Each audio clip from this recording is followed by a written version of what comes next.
Good day, everyone. I am Dr. Bernardino Alberto II from the Foot and Ankle Service of UPPGH. I am tasked to lecture to you about ankle fractures. I hope to give you a basic talk about ankle fractures and its classification, as well as its general management. So ankle fractures are one of the more common fractures in the body. So it is actually fourth most frequent fracture after hip, wrist, and hand fractures. It is common in women between 30 to 60 years old, but there's another peak in the aging population in elderly women. And the most common fracture configuration is an isolated lateral malleolar fracture. It's around 66%, followed by bimalleolar fractures, and trimalleolar fractures are the least common. So these are the risk factors for having an ankle fracture. So of course, osteoporosis in elderly people, no? Obesity is actually a risk factor, and they found out that women more than 55 years old are more prone to having an unstable ankle fracture. And regarding alcohol, 29% of patients with ankle fractures confirmed they have consumed alcohol within 4 hours prior to the injury. And alcohol abusers are also prone to infections post-operatively. And of course, elderly people who engage themselves in a high-risk sporting activity, such as this old guy over here, are more prone to have an ankle fracture. So these are the two common mechanisms for having an ankle fracture. Of course, the low and the high velocity trauma. So for low velocity injuries, it's usually they usually happen after a simple fall or after a sporting activity, and you get some sort of a fracture configuration, a simple one like this, an isolated lateral malleolus fracture. And high velocity trauma, you get something as complicated as this, no? A very comminuted trimalleolar fracture. So the ankle anatomy. So the ankle anatomy is actually composed of two joints. This is the talocrural joint, and you have the syndesmosis joint over here. So the tibiotalar joint is a hinge joint. It's a special hinge joint. So it is composed of the tibial plafond, the tibial dome, the talar dome, and on the medial side you get the flare. The boundary will become the medial malleolus. The tibial plafond will become the medial malleolus, and if you go laterally, the flare of the distal fibula will become the lateral malleolus over here. It is actually a very congruent joint, no? So you should have equal spaces in the lateral and the medial clear spaces over here. It is oblique in the coronal plane around 7 degrees because the fibula is longer than the medial malleolus. In the axial plane, it is actually externally rotated by around 15 to 30 degrees because the fibula is located more posterolaterally than the anteromedially located medial malleolus. So the bony anatomy is the static stabilizer of the ankle, and in the position of dorsiflexion or plantigrade position, it is the most stable position of the ankle because the talar dome occupies the whole ankle mortise. So this is the mortise, and also the talar dome is wider anteriorly than posteriorly. So now we go to the dynamic stabilizers of the ankle, which are the ligaments. Notably, there are no muscles that insert to the talus. So that is very important. So it is only stabilized by ligaments on the lateral side. And in the lateral side, you have the anterior talofibular ligament over here, the calcaneofibular ligament over here, which is easier seen in the lateral view. It is oblique going posteriorly and attaches to the superior part of the posterior calcaneal tuberosity. And on the posterior side, you get the posterior talofibular ligament over here. No? On the medial side, you have the more stable and very tough deltoid ligament complex. It is composed of 6 ligaments, and it has a superficial and a deep part. Okay? So I mentioned earlier that the ankle joint has two joints, the tibio-talar joint and also the syndesmosis joint over here. So the syndesmosis joint is stabilized by the anterior inferior tibiofibular ligament, the interosseous ligament, and the posterior inferior tibiofibular ligament. So there is another ligament, the transverse inferior tibiofibular ligament, but this is usually absent or embedded within the PITFL. So injury in the syndesmosis joint is sometimes called the high ankle sprain, and it is commonly seen in patients who undergo, who plays a lot of physical sports like NFL or rugby. So in terms of classification, these three are the most common classification systems used for ankle fractures: the Weber classification, the Lodge-Hansen classification, and the AO Orthopedic Trauma Association classification. So let's discuss each one of them in the next slides. So the Weber classification is the simplest one and easiest to remember. So it just grouped the ankle fractures depending on the level of the lateral malleolar fracture, whether it's infrasyndesmotic, which is the Weber A, transsyndesmotic, the Weber B, and suprasyndesmosis, the Weber C. Okay? The problem with the Weber classification, though it's really simple, is that it has poor predictability for syndesmosis injuries, and it does not take into account the medial side injuries of the ankle. It has poor prognostic reliability as well. So let's go to the more complicated Lodge-Hansen classification. It will group the fractures into four, and it depends on the mechanism of how the different ankle configuration arise. No? So it describes the groups depending on the position of the foot at the time of the injury, and also depending on the deforming forces that go through the ankle during the injury. So you have four groups: the supination external rotation, the supination adduction, the pronation external rotation, and the pronation abduction. So the most common is the supination external rotation, the SER, and the least common is the pronation abduction, PAB. Okay, so I will tell you now that in the supination group, the force or the injury starts in the lateral side of the ankle, and in the pronation groups, the injury or the fractures happen from the medial side going to the lateral side. Okay?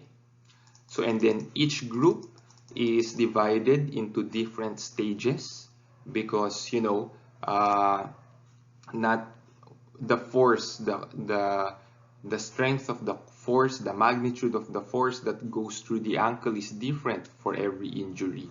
So sometimes you just get a stage 1 injury which is simpler compared to a stage 4, and the stage 1 is more stable compared to the stage 4.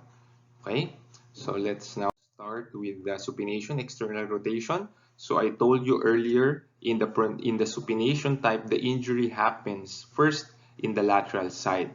So for supination external rotation, the force rotates, no, from the anterior lateral part, and it will go posteriorly, and the force will exit in the medial side of the ankle. Okay, so it will go clockwise, no? So in the first stage, you injure the AITFL, and then you get a fibular fracture, usually a transsyndesmotic one. And then in the third stage, you either get a posterior malleolus or injury to the PITFL.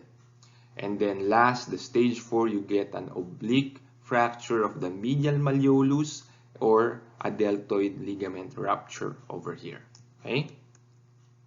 So for the supination adduction injury, this is the only configuration that you will get an infrasyndesmotic fracture of the the fibula, the lateral malleolus over here, that is stage 1. And you can also get rupture of your lateral ligaments, the ATFL. And then as the foot swings into adduction, the talar dome will hit the tibial plafond, resulting into a vertically oriented medial malleolus fracture, which is really unstable, and sometimes you need to put a plate to fix this. Okay, so remember, for supination adduction, it is quite special. This is the only fracture classification that you will see an infrasyndesmotic fracture, and it is quite common to get a vertically oriented medial malleolus fracture. Okay, the pronation external rotation. Okay, so I mentioned earlier, in the pronation external rotation, the force starts at the medial side of the ankle and it goes laterally. So for this case, no, it is the force still moves clockwise, no, starting from the medial malleolus, going anteriorly, and then going, and the force will exit posteriorly. So that in stage 1, you get a medial malleolus fracture or a deltoid ligament rupture, and in stage 2, you get injury in the AITFL, and then as the force continues, it will injure the interosseous ligament, and then you will get a suprasyndesmotic fracture of the fibula. And as the force still continues, in stage 4, you injure the PITFL, or you get a posterior malleolar fracture. So this is a very unstable fracture configuration, and you even get a syndesmosis injury. So the last group would be the pronation abduction injury. Again, the force will start in the medial side going to the lateral side. Okay, another special thing with this fracture group is that after you get a medial malleolar fracture or a deltoid ligament rupture in stage 1, and then the force will go laterally and hit the lateral malleolus, sometimes you will not get a fracture of the lateral malleolus in stage 3, but you can injure both the AITFL and the PITFL, rendering the syndesmosis joint unstable. This is the common injury mechanism that happens in high-risk sporting activities such as NFL, soccer, or rugby. Okay, so remember that sometimes you don't get a fracture, but you injure the syndesmosis ligament. Okay. So the AO, Orthopedic Trauma Association, is actually, it combined the Weber and the Lodge-Hansen classification system, and it is a very encompassing classification system, and it's the most commonly used classification in the world, not just for the ankle, but it has a lot of classifications for all the appendicular skeleton in the body, no, starting from the humerus going down the foot, no. So I will not dwell further on this classification, but it's a combination of the Lodge, Hansen, and Weber classification.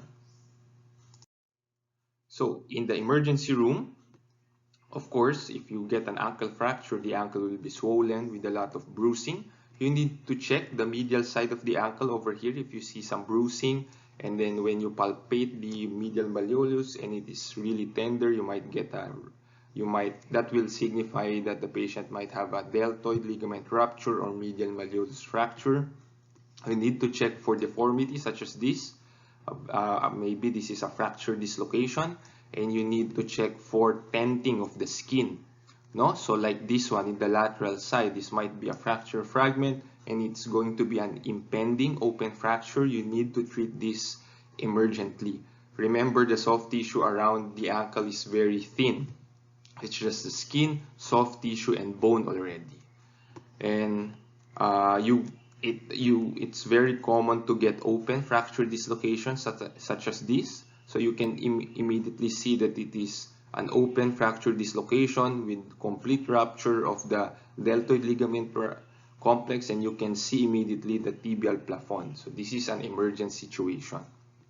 So the first thing that you need to do also is to check the status of the neurovascular structures, check the dorsalis pedis, check the posterior tibialis pulse, check for light touch sensation, the dorsum, the lateral, the medial, and the plantar aspect of the foot. You can make the patient wiggle his or her toes to check for the peripheral nerves, no? So those are the things that you need to watch out for or check in the emergency room setting. Okay, imaging.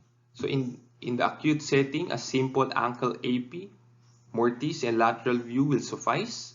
But if you see something like this, no, very comminuted one, and of course this will undergo surgery, you need to get a CT scan. So this is the CT scan of that ankle. You can see there's a 4-part fibular fracture, widening of the syndesmosis joint, a large posterior malleolar fragment, and a comminuted medial malleolar fracture. So this will have bearing in your surgical plan. No? So a CT scan is a valuable tool. Okay. So of course, if you have injuries in other extremities in a high velocity motorcycle accident, so you also need to get x-rays of those extremities. So this one, a very comminuted femur plus the ankle fracture. No? So an MRI is not usually ordered in the emergency room setting, but if you're suspecting a syndesmosis injury and you're not quite sure if it is stable or unstable, especially in professional athletes, you might need to get an MRI just to check if there is full rupture of all the 3 ligaments in the syndesmosis joint. Okay, the indications for surgery, no? So stability of the ankle is likened into a ring. So if just one side is broken, it will not render the ring unstable, but 2 breaks in both sides of the ring will make that ring unstable.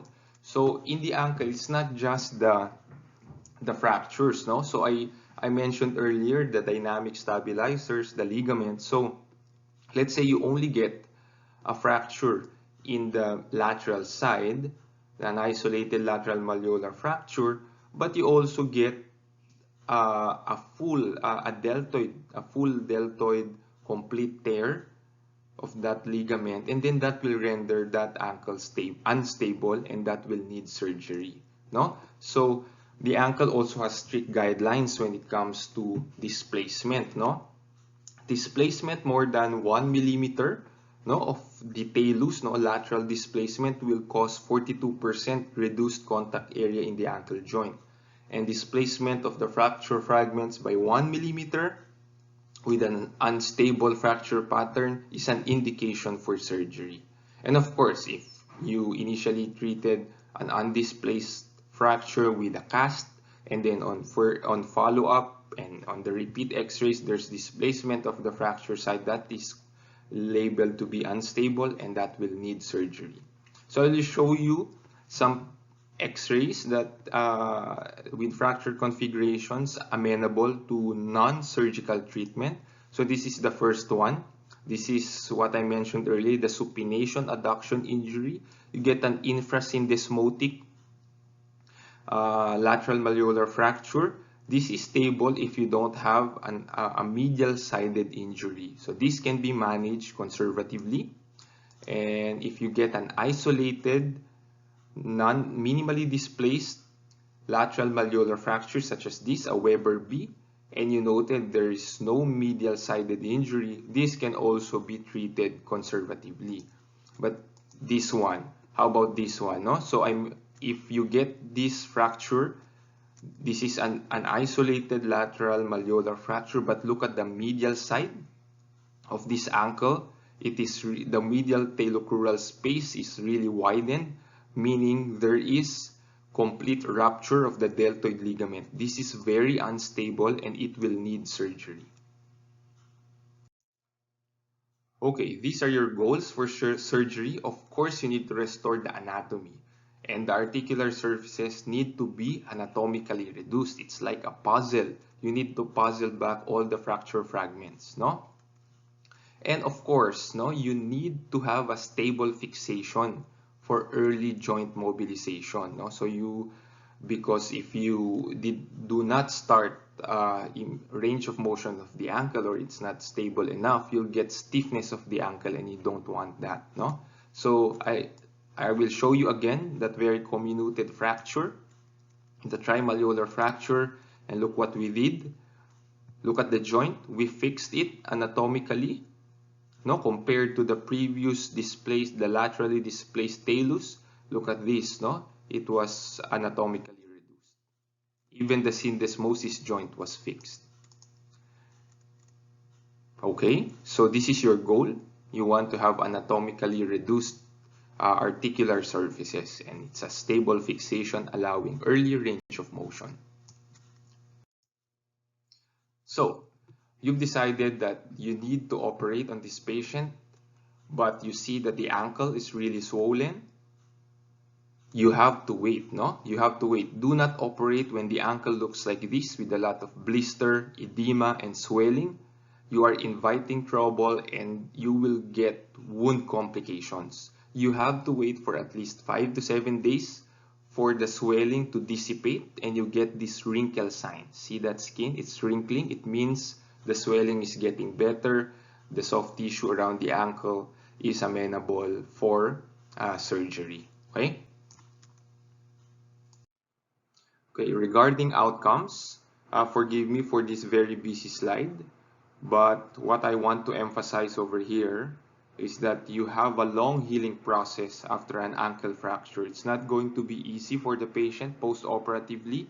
You can only start range of motion and weight-bearing activities once the wound has properly healed. So the first 2 to 3 weeks is just allotted for wound healing, and afterwards the patient will wear a boot for protective weight-bearing. That's for almost 2 to 3 months, no?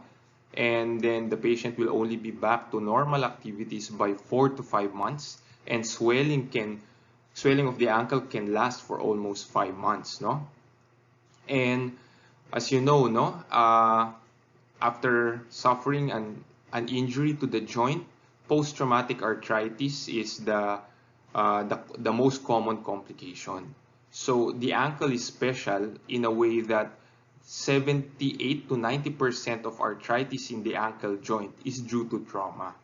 And even if you perfectly reduce that ankle, you anatomically reduce that, you stabilized it very well, only 79% of patients will get a good to excellent outcome, no? And almost half of them will still develop some sort of osteoarthritis in the future. So that is the very unfortunate part after suffering an ankle fracture. And you can also get an infection that is around approximately 10%.